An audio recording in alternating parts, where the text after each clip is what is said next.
O my people, worship Allah. Make Him the authority that you obey in all your affairs. Indeed, you have no deity, no Lord but Him. In the name of Allah, the most gracious, most merciful. May the peace and blessings of Allah be upon His final messenger, Muhammad. Welcome to a presentation about the two central topics mentioned in the Quran, the Book of Allah, the Creator of the heavens and the earth.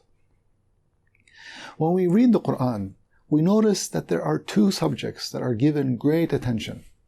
The first is the divinity of Allah. These are the descriptions of Allah, His capabilities, what He has done, and what are His rights. We learn that Allah is the one who created this whole universe, knows, sees, and hears everything, and is all-powerful.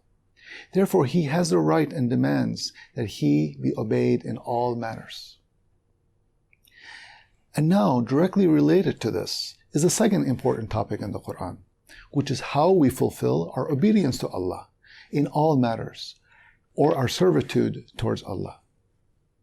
These basically outline what is our relationship with our Creator. What are our responsibilities?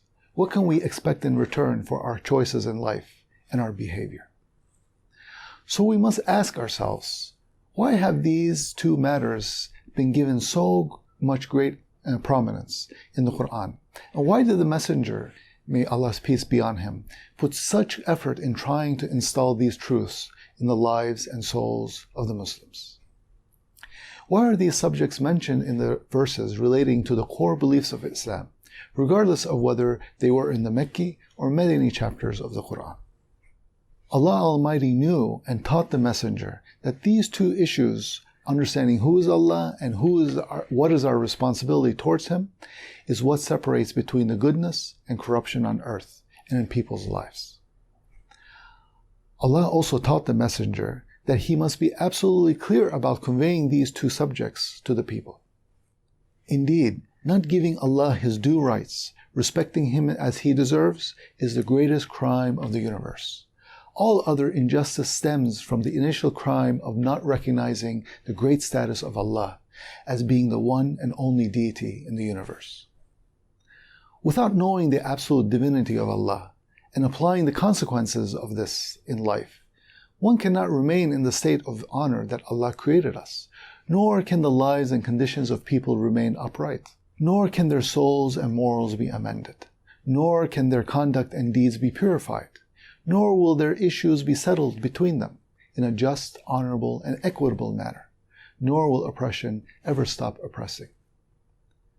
No good can ever occur in the world unless divinity is exclusively ascribed to Allah. Otherwise, there will be no end to the tyranny of humans when they claim some aspects of divinity for themselves, nor will there be an end to their humiliation when they worship other humans like themselves.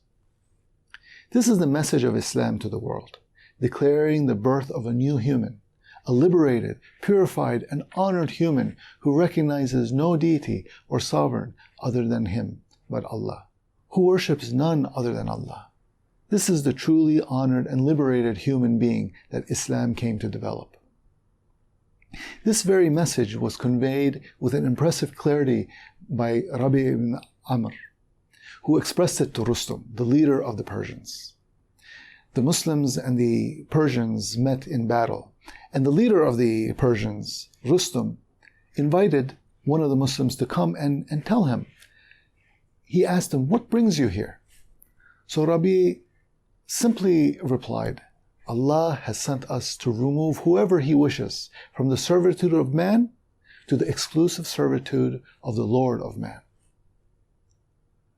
The state of man, worshipping man, is the basis of every Jahiliyyah ever known to humanity. Jahiliyyah is simply the absence of Islam.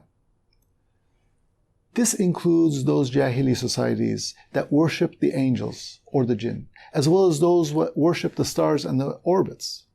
The reality in these societies, as well as other Jahili societies, is that the people end up obeying the deities and the elites who have grasped the seats of power. So in effect, the people worship their rulers, their priests, their scholars and monks, and they also worship their own whims and desires. In all Jahili societies, there are idols that are worshipped, whether they are stone statues of the past or they are concepts or ideologies such as nationalism and democracy, and none of these have the right to be worshipped. This is the concept of worship that we have learned from our beloved messenger. Whoever is obeyed and given authority to decide matters, either at a personal level or a societal level, he is the one that is worshipped. None other than Allah has the right to be worshipped. This is why we call all of humanity, as all the messengers, O my people, worship Allah. You have no deity but Him. The state of man worshipping man includes every man-made system, doctrine, and notion which regulates people's lives, both politically and economically, and influences their gatherings, values, standards, practices, cultures, and traditions. These man-made systems and traditions, regardless of their form, are contrary to the legislation and law of Allah, as well as His unique methodology for the life of mankind. Worship in this context means putting these people or systems in a position of lordship or authority over the masses. It means obeying, following, submitting, subjecting to, and complying with these people and systems. Additionally, it means giving them the right to legislate, rule, and set values and standards, as well as the right to control any other factor which shapes people's lives. All that we see in the world today are various forms of man worshipping man. Because today, men are given the authority to determine how people should live.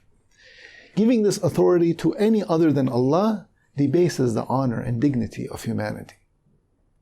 Indeed, when humanity returns to the state of Jahiliyyah, after Allah liberated them from it, it is considered to be the most undesirable return to the most humiliating form of servitude.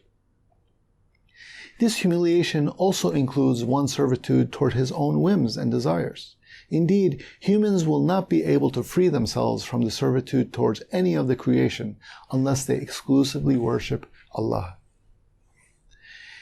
It is in the innate nature of mankind that he has a need to find and worship something. He needs some purpose and meaning in life. He seeks something to follow and guide him. The servitude towards Allah satisfies this need and safeguards man from humiliating himself by worshipping anyone or anything contrary to Allah. Only Allah is qualified to be Lord over man, to tell him his purpose of life and existence, and to guide him through his life. When servitude is not exclusively and consciously directed toward Allah, it becomes directed towards others, including his own desires. This is a matter that we have seen throughout the history of mankind. Whenever people have truly worshipped Allah, they have had a life of blessings and peace, and whenever they went astray and took other lords to determine their affairs, they have been humiliated. This is why the Quran pays so much attention to the issue of divinity and of Allah and servitude towards Him. And we have to know who is our true Lord, how great He is, and how much He deserves our devotion and servitude. Once we are full of these feelings, which reflect the reality of all of existence, then we naturally want to know how to serve our Lord Most High. This is why the Quran pays so much attention to the issues of divinity of Allah and servitude towards Him. It is also why we wish for people to correct their belief in religion. We wish for them to embrace the ultimate and comprehensive belief, which is to ascribe the supreme attributes and rights of Allah exclusively to Allah. It also means to recognize the singularity, uniqueness, and supremacy of Allah in all of His excellent names and characteristics, as well as His rights, including His exclusive sovereignty and authority over the entire universe and beyond. This is what we call the belief of Tawheed. We want people to embrace this belief and comprehend all of its connotations and requirements in every part of their souls and apply it in every aspect of their lives. Tawheed puts an end to the worship of idols and figurines, spirits and totems, as well as the sun and the moon. It also battles the worship of Satan, the angels, messengers, and monks, just as it puts an end to the worship and obedience to a person, such as a king, when he rules with laws contrary to the ones of Allah. It also puts an end to the worship and obedience to the collective opinion, such as in democracy, which rules with laws contrary to the ones of Allah. The Muslim who holds the belief of Tawheed dear in his heart, as he must, rejects all these idols, including culture, tradition, kings, and democracy that compel people to live a life contrary to what Allah has prescribed. Any doctrine or way of life that is not governed by the law of Allah and does not exclusively ascribe the matter of sovereignty to Allah is misguided. Indeed, this way of life is itself a religion contrary to the one of Allah, which is Islam. Every form of evil and corruption on earth and in people's lives emanates from mankind refusing to exclusively ascribe the rights of divinity and all of its characteristics to Allah. When people reject the ideas that Allah is the only authority in their lives, then they naturally allow any of Allah's creations, including themselves, the right to set legislation, values, and standards, and culture that have not been authorized by Allah. Indeed, humanity cannot obtain any goodness or steadfastness on the right path unless they return to their rightful state of worshipping the one true Lord, Allah. There's a huge contrast between a life based on exclusive servitude towards Allah and one that is based on servitude towards any of His creation. There's a vast difference in the aspect of the ideological belief, as well as the aspect of feelings, morals, and standards. One stems from the ideology where the rights of divinity are exclusively ascribed to Allah, and the other emanates from another ideology where certain individuals are taken as deities who rule according to their various interests and desires. They subject people to the laws which they ordain, as well as the systems, values, and standards and regulations which they set, despite not being authorized by Allah. It is a lifestyle where humanity subjects each other to worshipping one another, and it is the worst level and form of life that humanity can degrade itself. Unfortunately, this is the lifestyle that we currently see in every part of the world. People who speak of human rights, dignity, and freedom are fooling themselves. If they do so while living under man-made systems where certain individuals subject others to their worship, then they are indeed fooling themselves. They are either deluding themselves or are determined to misguide others by claiming that they have any sort of freedom, rights, or dignity. In fact, if a person cannot say, "I have only one Lord, and I will not obey, and I will not take my standards and values from anyone except Allah," in fact, he does not have any humanity. Only when a person, and likewise a society, is enslaved to Allah, can they be truly free and honored, have dignity, and achieve their valued position. Any other enslavement is humiliation and degradation. Mankind cannot flourish under a man-made system where people worship and obey one another and themselves. Rather, they can only have true value and flourish when they submit to the one and true deity, Allah, and receive their methodology and way of life from Him alone, and abstain from worshipping each other in any way, shape, or form. Today, the standards by which society is measured in terms of its progression, development, and civilization are very shallow, partial, and misleading. These standards merely judge by the technological and economic advancements, while disregarding the aspect which makes human beings truly honored. In this day, there's not a single society whose advancement and progression is judged according to its position in front of its Lord. A society will actually be advanced, civilized, and honored only when it ceases to take its own collective desires as deities and turns to the exclusive worship of Allah in belief, worship, and matters of sovereignty. Indeed, this is the true definition of being civilized, of civilization. It is not based on material, scientific, or technological advancement, which is all good and welcome, but rather it is based on true submission to Allah and living a collective reality and life as Allah has commanded. No society can be deemed civilized until it adopts Allah as its only Lord. Scientific advancements, as well as progress in the industry, arts, and inventions, will only be considered a benefit and gain for mankind when this is achieved under the protective mercy of Allah and His religion. This is because humanity will then be able to have an honorable state, the state of being the representatives of Allah on earth, exclusively worshipping Allah and being liberated from the authority of others and of their own desires. We can now understand why the issues of divinity and servitude were given such prominence in the Quran. We can also comprehend why it preceded any other reform or regulation in the methodology of the Messenger, as well as the reason that it was made to be the foundation of the Islamic ideology.